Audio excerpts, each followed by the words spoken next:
வணக்கம். இன்றைய முக்கிய நிகழ்வுகள். வக்பு வாரிய திருத்த மசோதாவிற்கு கடும் எதிர்ப்பு. பேரவையிலிருந்து சட்டமன்ற எதிர்க்கட்சித் தலைவர் சிவா தலைமையில் திமுக காங்கிரஸ் சட்டமன்ற உறுப்பினர்கள் வெளிநடப்பு. புதுச்சேரிக்கு மாநில தகுதி கோரும் தீர்மானம் சட்டப்பேரவையில் முன்மொழிந்தார் சட்டமன்ற எதிர்க்கட்சித் தலைவர் சிவா. அப்ரூவல் அல்லாத மனைகளுக்கு போலி அப்ரூவல் சான்றிதழ் தயாரித்து மோசடியில் ஈடுபட்ட முகேஷ் என்பவர் காரைக்கால் போலீசாரால் கைது. சொத்து தகராறில் மூத்த குடிமகனுக்கு அவரது இளைய மகன் கொலை மிரட்டல் விடுத்த சிசிடிவி காட்சிகள் வெளியாகி பெரும் பரபரப்பு. வழக்கு பதிவு செய்து போலீசார் விசாரணை. கண்டமங்கலம் ஒன்றியம் பள்ளித்தென்னல் கிராமத்தில் விநாயகர் கோவிலின் உண்டியலை உடைத்து 1 லட்சம் ரூபாய் மதிப்பிலான பணம் கொள்ளை. மர்ம ஆசாமிகளுக்கு போலீசார் வலைவீச்சு. இனி விரிவான நிகழ்வுகள். வக்பு வாரிய சட்ட திருத்த மசோதாவிற்கு கடும் எதிர்ப்பு தெரிவித்து புதுச்சேரி சட்டப்பேரவையிலிருந்து சட்டமன்ற எதிர்க்கட்சித் தலைவர் சிவா தலைமையில் திமுக மற்றும் காங்கிரஸ் சட்டமன்ற உறுப்பினர்கள் வெளிநடப்பு செய்தனர். புதுச்சேரி சட்டப்பேரவையின் 11ஆம் நாள் அமர்வில் கேள்வி நேரம் முடிந்த பூஜ்ய நேரத்தில் சட்டமன்ற எதிர்க்கட்சித் தலைவர் சிவா மற்றும் துணைத் தலைவர் நாஜிம் ஆகியோர் மத்திய அரசு கொண்டுவர உள்ள வக்பு வாரிய திருத்த சட்ட மசோதாவை தமிழகத்தில் அனுமதிக்க மாட்டோம் என தமிழக அரசு தெரிவித்துள்ளது. இதே நிலைப்பாட்டை புதுச்சேரி அரசு எடுத்து புதுச்சேரி சட்டப்பேரவையில் கண்டன தீர்மானம் நிறைவேற்ற வலியுறுத்தினர். அதற்கு முதலமைச்சர் ரங்கசாமி இந்த சட்ட மசோதா குறித்து எந்த கருத்தும் தெரிவிக்காமல் மௌனம் காத்தார். முதலமைச்சரின் இந்த நிலைக்கு எதிர்ப்பு தெரிவித்து பேரவையிலிருந்து சட்டமன்ற எதிர்க்கட்சித் தலைவர் சிவா தலைமையில் திமுக உறுப்பினர்கள் நாஜிம், அனிபால் கென்னடி, செந்தில்குமார், சம்பத், நாக தியாகராஜன் மற்றும் காங்கிரஸ் சட்டமன்ற உறுப்பினர்கள் வைத்தியநாதன், ரமேஷ் பரம்பத் ஆகியோர் வெளிநடப்பு செய்தனர். பிரச்சனைகள் இருந்தாலும் அதையெல்லாம் விட்டுவிட்டு வக்பு வாரியத்துடைய சட்டம், சென்ட்ரல் ஆக்ட், அதில் யாரும் கேட்காமலேயே ஒரு சட்ட திருத்தத்தை கொண்டு வருகிறது. இன்னும் சொல்லப்போனால் 1995ஆம் ஆண்டு இந்த சட்டம் அமல் செய்த போது, திருத்தி அமைக்கப்பட்ட போது சதிக்கு முறைப்படி எல்லாம் இருக்கிறதா என்று கேட்டு தெரிந்து அந்த வல்லுநர்கள்லாம் வைத்து பேசித்தான் அந்த சட்ட திருத்தம் கொண்டு வந்து இன்று வரையில் அது சுமூகமாக போய்கொண்டிருக்கிறது. இந்த தேர்தல் முடிவு அவர்களுக்கு எதிராக இருந்த காரணத்தால் நம்முடைய அந்த வக்பு வாரியம் என்று சொல்லக்கூடிய அந்த மத்திய சட்டத்தை திருத்தம் கொண்டு வருவதற்கான முயற்சியை ஒன்றிய அரசு எடுத்து இப்பொழுது நிலைக்குழுவுக்கு அந்த பிரச்சனை அனுப்பப்பட்டுள்ளதாக அறிகின்றோம். கேட்ட உடனே என்னுடைய கழகத் தலைவர் அண்ணன் தளபதி அவர்கள் தமிழ்நாட்டில் அந்த சட்டத்தை நிறைவேற்ற மாட்டோம் என்று உறுதியாக தெரிவித்திருக்கிறார்கள். அந்த வகையிலே நம்முடைய புதுச்சேரி மாநிலத்திலும் அந்த சட்டத்தை ஏற்றுக்கொள்ளக்கூடாது, அதற்கான கண்டன தீர்மானத்தை ஏற்ற வேண்டும் என்று என்னுடைய எதிர்க்கட்சி தலைவர் மாண்புமிகு சிவா அவர்கள் தலைமையிலே நாங்கள் முதலமைச்சரை கேட்டுக்கொண்டோம். ஏற்றுக்கொள்ளாதப்படாத காரணத்தால் இன்றைக்கு தனியாக ஒரு தனிநபர் தீர்மானம் கொண்டு வருவதற்கு கேட்டும் கொடுக்கப்படவில்லை. எனவே பேரவையிலே கண்டன தீர்மானமாக ஏற்ற வேண்டும் என்று கேட்டு அது ஏற்றுக்கொள்ளப்படாத காரணத்தால் சிவா அவர்களுடைய தலைமையிலே நாங்கள் எல்லாம் வெளியிடப்பு செய்திருக்கிறோம் என்பதை தெரிவித்துக் கொள்கிறோம். இஸ்லாமிய சமூகத்தை சார்ந்தவர் அல்லாத ஒருவரை போடலாம் என்று சொல்லப்படுகிறது. எல்லாவற்றுக்கும் மேலே அதில் உறுப்பினராக இருக்கக்கூடிய ஒரு 22 பேர்னால் அதில் 12 பேர் மாற்று சமுதாயத்தை சார்ந்தவர்கள் போடலாம் இருக்குது. இதெல்லாம் பலவிதமான குழப்பங்களை ஏற்படுத்தும். எந்த ஒரு முடிவுக்கும் வர முடியாத ஒரு சூழ்நிலை ஏற்படும். முத்தவழிகள் அதை வக்போடு அமைக்கும்போது கூட அதில் போடக்கூடிய உறுப்பினர்களும் அது ஒரு ஸ்டாச்சுட்டரி பாடி, வக்போர்டுங்கிறது ஒரு ஸ்டாச்சுட்டரி பாடி, மற்ற மாதிரி கிடையாது. அதில் இவ்வளவு குழப்பங்களை ஏற்படுத்துவது சும்மா இருக்கிறத கெடுக்கிறதுக்கான ஒரு சூழ்நிலை தான் இது. நாட்டில் ஒரு பலவிதமான சங்கடத்தை ஏற்படுத்தும். புதுச்சேரி சட்டப்பேரவையில் புதுச்சேரிக்கு மாநில தகுதி கோரும் தீர்மானத்தை முன்மொழிந்து சட்டமன்ற எதிர்க்கட்சித் தலைவர் சிவா பேசினார்.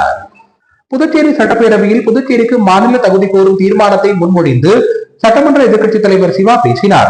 அப்போது அவர், இந்திய நாடு மாநிலங்களால் ஆன ஒரு கூட்டமைப்பாகும், அதனால்தான் இதனை துணை கண்டம் என்று அழைக்கிறோம். இந்திய அரசியல் சட்டம் நாட்டை மாநிலங்கள் என்றும் ஒன்றிய பகுதி என்றும் இருவித நிர்வாக அமைப்பாக பிரித்திருக்கிறது. மாநிலங்கள் தேர்ந்தெடுக்கப்பட்ட அரசின் மூலம் அந்த மக்களின் விருப்பத்திற்கு ஏற்ப திட்டங்களை முன்னெடுத்து சுதந்திரமாக மாநிலத்தை வளர்ச்சி பாதையில் அழைத்து செல்கிறது. ஆனால் யூனியன் பிரதேசம் என்பது தேர்ந்தெடுக்கப்பட்ட சட்டமன்றம், அமைச்சரவை இருந்தும் மக்களின் விருப்பத்திற்கு ஏற்ப திட்டங்களை நிறைவேற்றவோ மாநிலத்தை வளர்த்தெடுக்கவோ முடியாமல் சுதந்திரமற்ற நிலையில் ஒன்றிய அரசை எதிர்பார்த்து இருக்கின்றன என குறிப்பிட்டார்.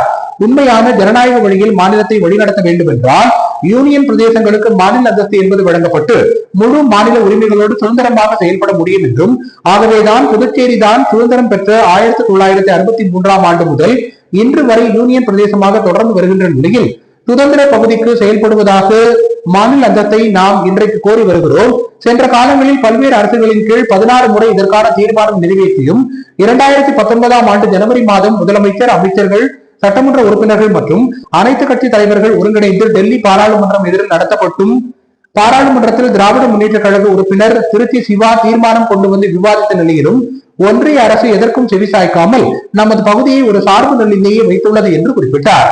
இது வருத்தம் அளிப்பதாக குறிப்பிட்ட அவர், இந்தியா சுதந்திரம் பெற்ற பொழுது இந்திய அமைப்பில் இருந்த யூனியன் பிரதேசங்களான இமாச்சல் பிரதேசம், மிசோராம், நாகாலாந்து, மணிப்பூர், திரிபுரா, அருணாச்சல பிரதேசம், கோவா ஆகியன மாநிலங்களாக மாற்றமடைந்து இன்றைக்கு நல்ல வளர்ச்சி அடைந்திருப்பதாகவும், அந்த வழியிலேயே புதுச்சேரி யூனியன் பகுதிக்கு மாநில அந்தஸ்து கிடைத்தால் மக்களின் விருப்பத்திற்கு ஏற்ப திட்டங்களை முன்னெடுத்து மாநிலத்தை வளர்ச்சி பாதைக்கு கொண்டு செல்ல முடியும் என குறிப்பிட்டார்.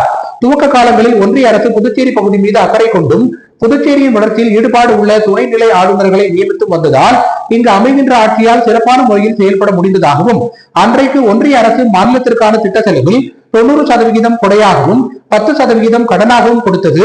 காலப்போக்கில் இதன் நிலை 70க்கு 30 என்றும் பின்பு 30க்கு 70% என்றும் மாறி இன்றைக்கு மிக மோசமான நிலைக்கு வெளிமார்க்கெட்டுக்கு கடன் வாங்கும் நிலைக்கு தள்ளப்பட்டிருப்பதாக குறிப்பிட்டார்.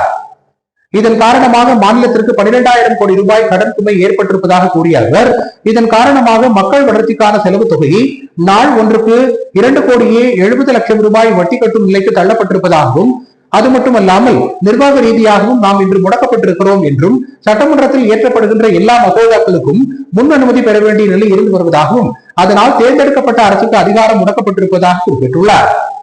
துணைநிலை ஆளுநரிடம் அனைத்து கோப்புகளும் சென்று ஒப்புதல் பெறும் நிலையால் பல்வேறு திட்டங்களின் செயல்பாடு காலதாமதம் ஏற்படுவதாகவும், அதிகாரிகள் முழுமையாக ஆளுநரின் கட்டுப்பாட்டில் இருப்பதால் நிர்வாகம் ஸ்தம்பித்துள்ளதாக குறிப்பிட்டார். குரூப் ஏ பணியாளர்கள் நியமனங்களுக்கு UPSCயை நாட வேண்டிய சூழலால் தேவையற்ற காலதாமதம் ஏற்படுவதாக கூறிய அவர், தொடர்ந்து அதிகாரிகள் இந்த அரசுக்கு ஒத்துழைப்பதில்லை என்று ஆட்சியாளர்களாலும் குறிப்பாக முதலமைச்சரால் வெளிப்படையாகவே கூற வைத்திருக்கிறது.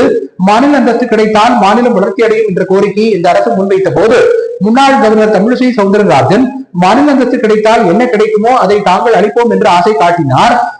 அதே நிலையில் மாநில அந்தஸ்து பெறுவதற்கான வாய்ப்பு பற்றி முன்னாள் ஒன்றிய அமைச்சர் மறைந்த சுஷ்மா ஸ்வராஜ் புதுச்சேரி வருகை தந்து கவர்னர், தலைமை செயலர் உள்ளிட்ட முக்கிய அதிகாரிகள், அரசு சாரா அமைப்புகள் ஆகியோருடன் நடந்த நிலைக்குழு கூட்டத்தில் அதிகாரம் என்பது கவர்னர் மூலம் உள்துறை அமைச்சகத்திடம் முழுமையாக உள்ளது என்றும், புதுச்சேரி வளர்ச்சியை பாதிப்படைய செய்யக்கூடாது என்றும், மக்களால் தேர்வு செய்யப்பட்ட மக்கள் பிரதிநிதிகளின் விருப்பங்களை புறக்கணிக்க கூடாது எனவும், மக்களால் தேர்வு செய்யப்பட்டவர்களுக்கு அதிகாரம் அளித்து மக்களின் அரசியல் விருப்பங்களை நிறைவேற்ற புதுச்சேரிக்கு மாநில அந்தஸ்து வழங்க வேண்டும் என கூறினார்.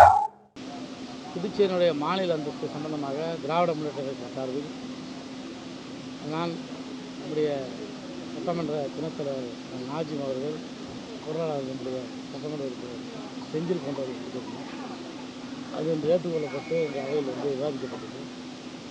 அதில் புதுச்சேரியினுடைய எதற்கு மாநில அந்தஸ்து தேவை என்ற கருத்துக்களை எல்லாம் வலியுறுத்தி தொடர்ந்து 16 முறை நாங்கள் இந்த மாநில அந்தஸ்து வேண்டும் என்று கேட்டோம். இந்த கோப்புகள் கூட டெல்லி வரை செல்லாதது எங்களுக்கு எல்லாம் மிகப்பெரிய வருத்தத்தை அளித்தது. தொடர்ந்து வரக்கூடிய அரசியல் கட்சிகள் புதுச்சேரியில் அது பாரதிய ஜனதாவாக இருந்தாலும் சரி, காங்கிரஸ் இயக்கமானாலும் சரி, அவர் தேர்தல் அறிக்கையில் புதுச்சேரி மாநிலத்துக்கு மாநில அந்தஸ்து நாங்கள் கொடுப்போம்னு சொல்லி வருவாங்க. அந்த தேர்தல் அறிக்கையில் முதல்ல தான் ஆரம்பிப்பாங்க. ஆனால் இதுவரை இருந்த எந்த அரசும் புதுச்சேரி மாநிலத்திற்கு நம்மளுடைய உரிமையாக இருக்கின்ற மாநில அந்தஸ்து தரவில்லை. இதனால் புதுச்சேரி மிகவும் மோசமான ஒரு நிதி ஆளுமை பற்றாக்குறையாக மாநிலமாக மாறி இருக்கிறது. இப்போது கூட இருக்கிற முதலமைச்சருக்கு வந்து அவருடைய முதன்மையான கொள்கையை வந்து புதுச்சேரிக்கு மாநில அந்தஸ்துன்னு சொல்லி தான் போராட்டம் பண்ணுவார். முழு மரியாதையோடு அரசாள வேண்டும், இங்கே ஏற்றப்படக்கூடிய சட்டங்கள் செல்லுபடியாக வேண்டும், இங்கே இருக்க அமைச்சரவைக்கு மரியாதை வேண்டும் என்ற நிலையில் மாநில அந்தஸ்தை இன்று கோரி அனுப்பி வைக்கின்றோம். இது வந்து புதுச்சேரியினுடைய ஒட்டுமொத்த சட்டமன்ற உறுப்பினருடைய முடிவாக இந்த அவையினுடைய தீர்மானமாக இன்று ஏற்றி மீண்டும் அனுப்பியிருக்கோம். இந்த தீர்மானத்தை முதலமைச்சர் தலையில் குழுவாக சென்று கொடுப்பது என்று முடிவெடுத்திருக்கோம். முதலமைச்சர் சட்டமன்றத்தில் ஓப்பனாகவே இந்தியா கூட்டணி கட்சியினுடைய ஆதரவு வேண்டும் என்று கேட்டார். எங்களுடைய மதிப்புக்குரிய தமிழக முதல்வர் தளபதி அவர்கள் புதுச்சேரியில் இந்த மாநில அந்தஸ்தை வலியுறுத்தி பேசியிருக்கிறார். நிச்சயமாக இந்தியா கூட்டணி ஆட்சி வரும்போது புதுச்சேரிக்கு மாநில அந்தஸ்து கிடைக்கும் என்று சொன்னார். இன்று வராவிட்டாலும் எங்கள் தலைவர்கள், எங்கள் எம்பிக்களையும், எங்கள் கூட்டணி கட்சி தலைவர்களை அழைத்து நிச்சயமாக இதற்காக குரல் கொடுக்கும். அப்ரூவல் இல்லாத மணிகளுக்கு போலி அப்ரூவல் சான்றிதழ் தயாரித்து மோசடியில் ஈடுபட்டு காரைக்காலை சேர்ந்த முகேஷ் என்பவரை போலீசார் கைது செய்து சிறையில் அடைத்தனர். காரைக்கால் மாவட்டத்தில் உள்ள காரைக்கால், திருநள்ளாறு, நிரவி, திருப்பட்டினம் உள்ளிட்ட துணை பதிவாளர் அலுவலகங்களில் காரைக்கால் நகர அமைப்பு குழுமத்தின் அனுமதி பெறாத 26 மனைகள் பதிவு செய்யப்பட்டிருப்பதாக காரைக்காலை சேர்ந்த பொறியாளர் ராஜ்குமார் என்பவர் தகவல் அறியும் உரிமை சட்டத்தின் மூலம் தகவல் பெற்று இது குறித்து சமூக வலைதளங்களில் பதிவிட்டு நடவடிக்கை எடுக்க கோரியிருந்தார். இந்நிலையில் காரைக்கால் நகர வளர்ச்சி குழும உறுப்பினர் செயலர் மாயவேல் என்பவர் போலியான ஆவணங்களை பயன்படுத்தி புதுச்சேரி அரசுக்கு 12,10,257 ரூபாய் வருவாய் இழப்பை ஏற்படுத்தியதாக புதுச்சேரி மாநில காவல்துறை தலைவருக்கு எழுத்துப்பூர்வமாக புகார் அளித்திருந்தார். இந்த புகாரை அடுத்து காரைக்கால் மாவட்ட முதுநிலை காவல் கண்காணிப்பாளர் உத்தரவின் பேரில் காவல் கண்காணிப்பாளர் சுப்பிரமணியன் தலைமையில் விசாரணை மேற்கொள்ளப்பட்டது. இதில் நகர ஆய்வாளர் புருஷோத்தமன், சைபர் கிரைம் ஆய்வாளர் பிரவீன் ஆகியோர் நடத்திய விசாரணையில் காரைக்கால் மாவட்டம் திருவேட்டக்குடி பகுதியைச் சேர்ந்த முகேஷ் என்பவர் காரைக்கால் நகர அமைப்பு குழுமத்தின் அனுமதி பெறாமல் இருந்த மனைகளுக்கு போலியான அனுமதி சான்று PDF எடிட்டர் மூலம் தயாரித்து அனுமதி பெறாத மனைகளை பதிவு செய்ய தனது வாடிக்கையாளர்களையும் அரசாங்கத்தையும் ஏமாற்றி இருப்பது தெரியவந்தது. இதனை அடுத்து அவரது அலுவலகத்தில் இருந்த கணினி, செல்போன் உள்ளிட்ட பொருட்களை பறிமுதல் செய்து முகேஷை கைது செய்து போலீசார் சிறையில் அடைத்தனர். மேலும் இந்த வழக்கில் முக்கிய ஆவணங்கள் காரைக்கால் அமைப்பு குழுமம் மற்றும் காரைக்கால், நிரவி, திருநள்ளாறு, திருப்பட்டினம் துணை பதிவாளர் அலுவலகத்திலிருந்து சேகரிக்கப்பட்டு குற்றவாளிகள் கைது செய்யப்படலாம் எனவும் காவல்துறை தரப்பில் தெரிவிக்கப்பட்டுள்ளது.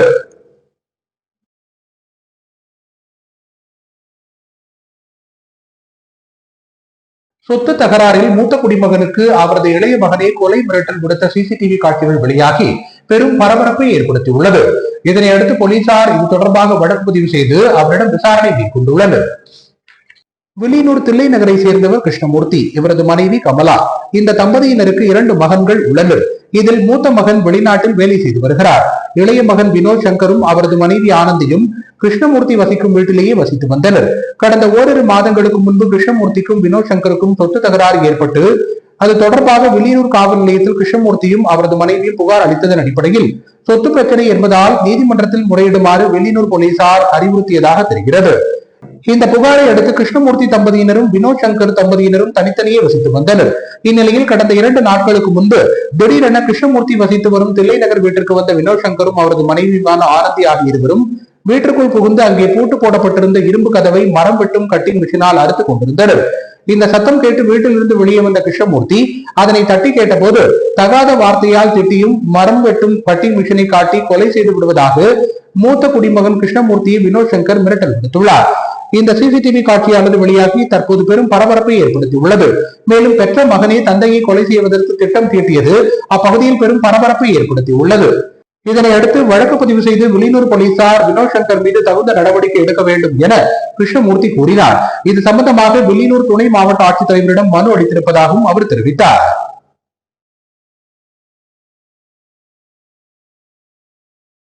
நகர தந்தை ஏதுவார் குபேரின் நினைவு நாளை ஒட்டி அரசு சார்பில் அவரது திருவுருவ சிலைக்கு அமைச்சர் லட்சுமி நாராயணன் உள்ளிட்ட சட்டமன்ற உறுப்பினர்கள் மாலை அணிவித்து மரியாதை செலுத்தினர். நகர தந்தை ஏதுவார் குபேரின் நினைவு நாள் புதுச்சேரி அரசின் செய்தி மற்றும் விளம்பரத்துறை சார்பில் அனுசரிக்கப்பட்டது. இதனையொட்டி பாரதி பூங்காவில் அமைந்துள்ள அவரது திருவுருவ சிலைக்கு பொதுப்பணித்துறை அமைச்சர் லட்சுமி நாராயணன், துணை சபாநாயகர் ராஜவேலு, சட்டமன்ற உறுப்பினர்கள் லட்சுமிகாந்தன், பாஸ்கர் என்ற தட்சிணாமூர்த்தி ஆகியோர் மாலை அணிவித்து மரியாதை செலுத்தினர். நகர தந்தை ஏதுவார் குபேரின் நினைவு நாளை ஒட்டி பாரதி பூங்காவில் அமைந்துள்ள அவரது திருவுருவ சிலைக்கு காங்கிரஸ் கட்சியின் சார்பில் முன்னாள் அமைச்சர் கந்தசாமி, சட்டமன்ற உறுப்பினர் வைத்தியநாதன் உள்ளிட்ட ஏராளமான காங்கிரசார் மாலை அணிவித்து மரியாதை செலுத்தினர். புதுச்சேரி பிரதேச காங்கிரஸ் கட்சியின் சார்பில் பாரதி பூங்காவில் அமைந்துள்ள நகர தந்தை ஏதுவார் குபேரின் சிலைக்கு மாலை அணிவித்து மரியாதை செலுத்தப்பட்டது. இந்நிகழ்ச்சியில் முன்னாள் அமைச்சர் கந்தசாமி மற்றும் காங்கிரஸ் பிரமுகர் கலைமாமணி டாக்டர் நமச்சிவாயம் மற்றும் காங்கிரஸ் பிரமுகர்கள் பலர் கலந்து கொண்டு குபேரின் திருவுருவ சிலைக்கு மாலை அணிவித்து மரியாதை செலுத்தினர். மேலும் இந்த நிகழ்ச்சியில் ஏதுவார் குபேரின் குடும்பத்தினரும் கலந்து கொண்டு மரியாதை செலுத்தினர்.